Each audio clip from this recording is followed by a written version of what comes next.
Halo guys, selamat datang kembali di channel Broview Series. Masih bersama saya Stephen yang akan menjelaskan alur cerita filmnya. Kali ini saya akan menjelaskan alur cerita film yang berjudul Saving Leningrad. Saving Leningrad ini merupakan sebuah film yang disutradarai oleh Alexei Kozlov. Dan film ini bercerita tentang kisah nyata pada bulan September tahun 1941 di negara Uni Soviet. Dilakukan evakuasi darurat orang-orang dari Leningrad. Seperti apakah kisahnya? Langsung saja, sebelum masuk ke ceritanya seperti biasa siapkan apa?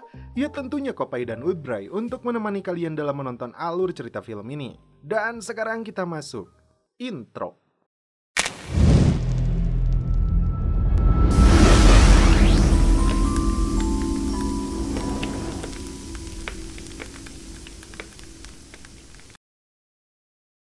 Di awal film, diperlihatkan seorang kadet muda bernama Kostya Gorelov yang sedang mengayuh sepeda menuju rumah kekasihnya yang bernama Nastya. Serangan Nazi Jerman kala itu memaksa warga Leningrad untuk melakukan evakuasi besar-besaran pergi ke daerah yang lebih aman. Nastya ikut dalam rombongan tanpa ditemani ibunya yang harus tetap bekerja di kantor berita. Maria sangat khawatir karena selama ini Nastya tidak pernah jauh apalagi pergi seorang diri. Setelah Kostya datang menjemput, Nastya pamit kepada ibunya. Karena Kostya ini anak seorang kolonel, mereka berdua ikut dalam rombongan militer bersama batalion Kostya yang dipimpin Sersan Bukin. Di waktu yang hampir bersamaan, ayah dari Nastya yang bernama Alexander dibebaskan dari penjara setelah mendapat amnesti. Dengan syarat Alexander harus turun ke medan perang. Dia dihukum setelah artikel yang dimuatnya dianggap lebih condong membela Nazi. Alexander sangat berharap bisa bertatap muka dulu dengan putrinya itu.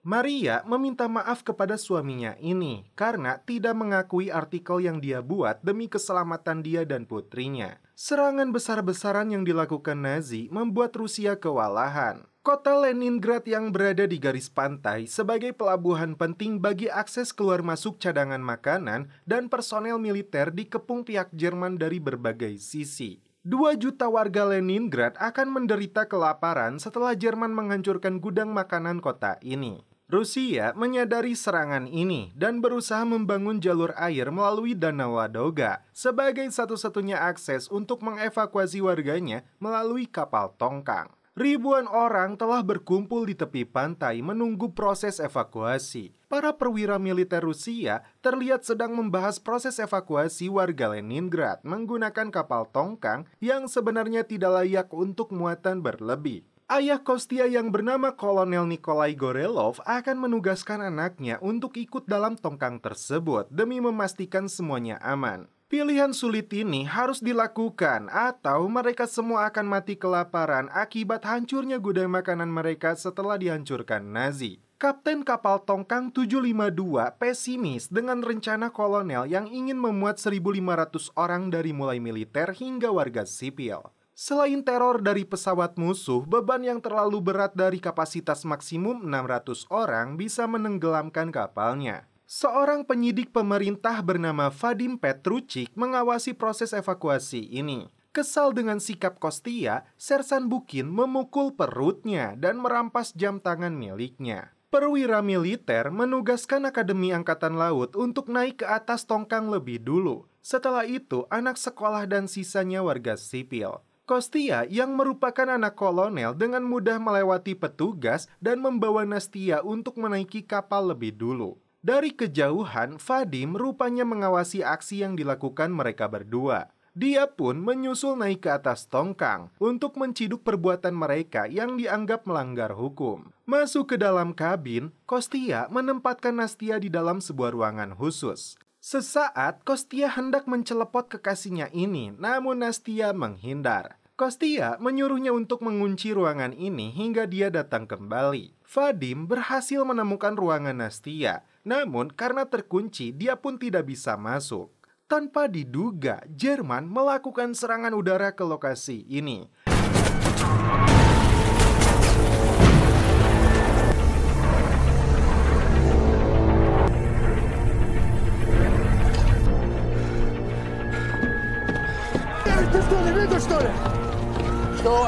Akibatnya, tumpukan dokumen yang berada di dalam mobil Vadim sempat tercecer. Di waktu yang sama, seorang prajurit menggunakan kuda mengantarkan pesan kepada Kolonel Nikolai. Divisi darat membutuhkan bantuan dari pasukan artileri, dan itu artinya batalion tempur ini batal menaiki tongkang. Dari dalam kapal, Nastia terkejut setelah melihat prajurit Rusia termasuk kekasihnya Kostia kembali ke pantai. Kostia gagal mengambil kembali arlojinya dari tangan Sersan setelah dia dipanggil oleh ayahnya. Tumpukan koper dan barang pribadi menambah beban dari kapal tongkang 752 ini.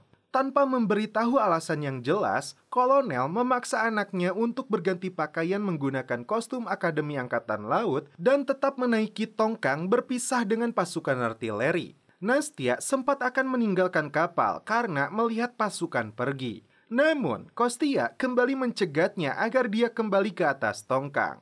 Nastia sempat kecewa setelah melihat kekasihnya ini berganti kostum dan menganggapnya lari dari tugas negara. Vadim berhasil menemukan Nastia dan terungkap dia juga yang menyelidiki kasus yang menimpa ayahnya. Итальянный жанр. С мамой. С молодым человеком. Человека, которому сказали. Он это... Вы и тогда были в перчатках. Хотя... Сын капитана Горелого. Курсант Горелов? Будем плыть вместе, а? Кстати, где ваш старший офицер? Ладно, пойду поищу. Этот человек все про тебя понял. Sementara itu, pihak Nazi berencana melakukan serangan udara untuk menghancurkan tongkang milik Rusia. Lagi-lagi, Kostia dicuekan karena Nastia tidak mau menerima alasannya meninggalkan batalion demi ingin bersama dirinya. Pasukan artileri Rusia terlibat pertempuran sengit saat memasuki sebuah pantai yang dikuasai pihak Jerman.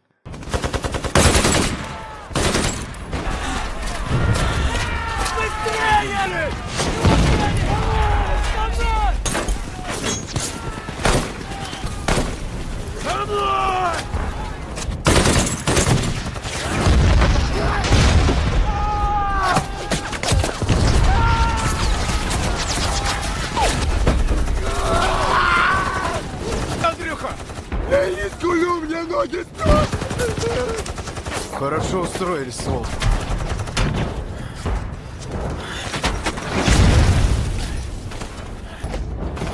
Держи!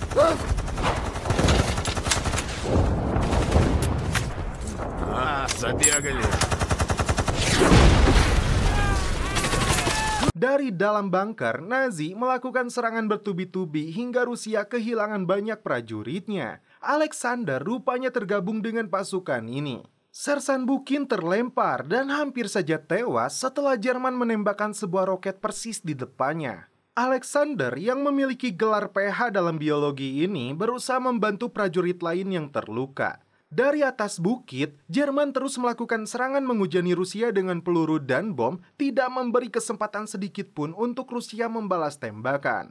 Tidak ada pilihan, Sersan Bukin menugaskan seluruh anak buahnya untuk berlari secepat mungkin menaiki bukit. Andrei yang culun ini memiliki masalah kaki dan disuruh untuk melepas sepatunya. Perang jarak dekat pun kembali terjadi.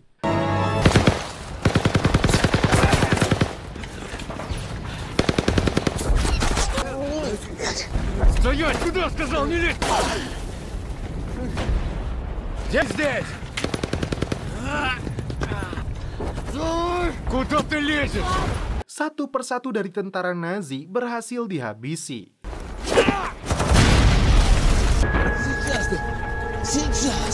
Sersan Bukin bahkan harus terlibat pertarungan di atas lumpur dengan prajurit musuh.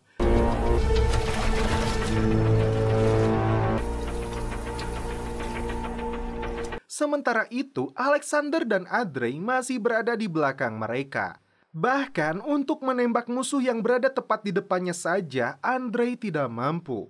Dia hampir menjadi korban sebelum Alexander menyelamatkannya. Naas, prajurit musuh lainnya melakukan tembakan hingga mengenai Andrei. Sersan Bukin melepas arlojinya dari tangan Andrei untuk mengenang perjuangannya. Di atas tongkang 752, petugas tidak menemukan nama Kostia dalam daftar siswa Akademi Laut.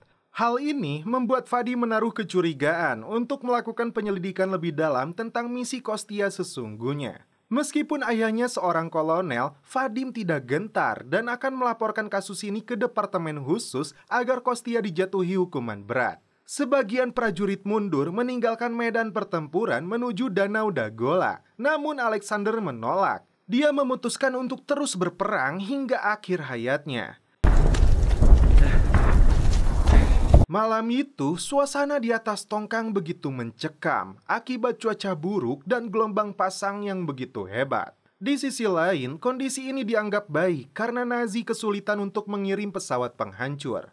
Nasib sial menimpa Kostia. Tangannya diikat di atas geladak oleh Vadim agar tidak bisa meloloskan diri saat tiba di pantai. Vadim yang berada di dalam mobilnya memanfaatkan situasi dengan memesan paket kiriman seorang wanita yang menjadi penggemarnya. Dan mereka pun celepot.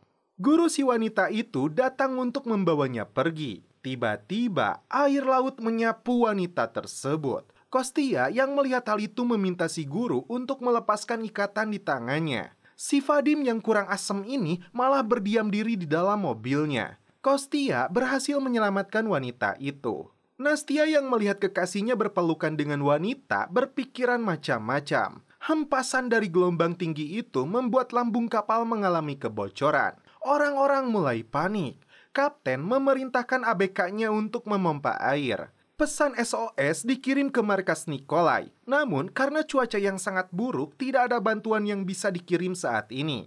Nikolai memutuskan untuk pergi seorang diri menggunakan perahu kecil dengan bahan bakar terbatas hanya untuk sekali berangkat. Pagi harinya, tanpa diduga, pesawat Nazi muncul dan melakukan serangan udara.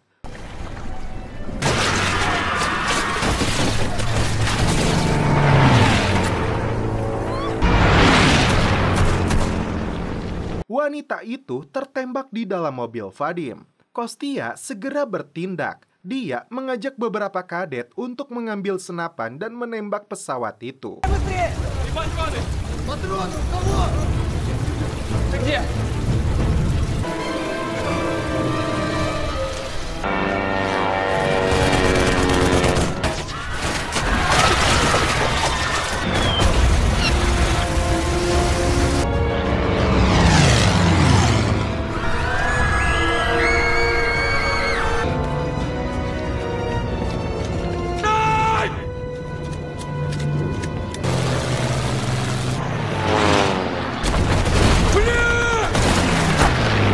Satu pesawat musuh berhasil ditembak hingga mengalami kerusakan. Untuk mengurangi beban tongkang, barang-barang yang dianggap berat dibuang ke laut. Kapten kapal meminta Vadim menenggelamkan mobil pribadi dan berkas-berkas yang berada di dalamnya. Dia menolak, bahkan menodongkan pistolnya. Seorang pemilik piano lebih dulu merelakan barang berharga miliknya itu demi keselamatan mereka semua. Pesawat musuh yang mengalami kerusakan itu akhirnya tenggelam. Вайтер, давай без паники. Нет, он не держит высоту.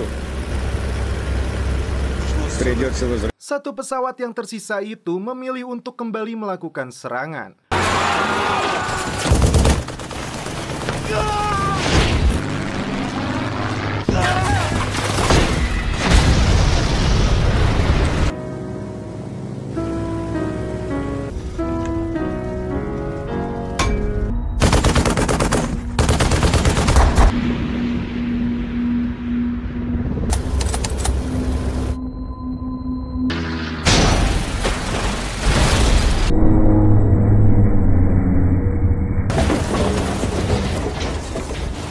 Wanita dan anak-anak dikeluarkan dari dalam palka yang hampir tenggelam.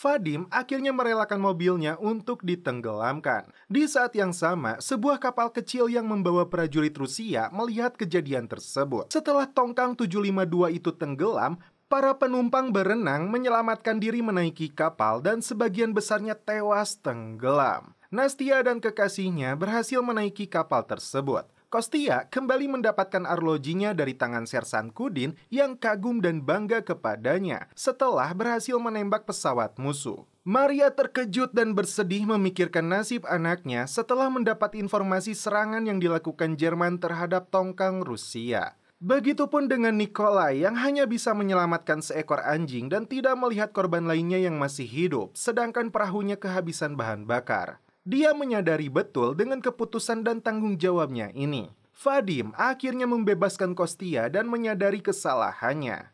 Ayah Nastia tewas di medan tempur. Tercatat 872 hari Jerman mengepung kota Leningrad dan jutaan orang mati kelaparan dan berbagai macam penyakit. Pengepungan kota Leningrad dan tenggelamnya kapal tongkang 752 itu diperingati setiap tahun oleh warga Leningrad. Dan setelah itu film pun berakhir. Oke guys, bagaimana menurut kalian alur cerita film dari Saving Leningrad ini? Mohon maaf saya tidak bisa terlalu banyak komentar sekarang karena saya ada undangan untuk hadir di rapat PBB. Tentu saja saya tidak sendiri karena ada Lord Rangga yang menemani saya untuk hadir di sana. Dan langsung saja tidak lupa dengan Kopai Suruputu.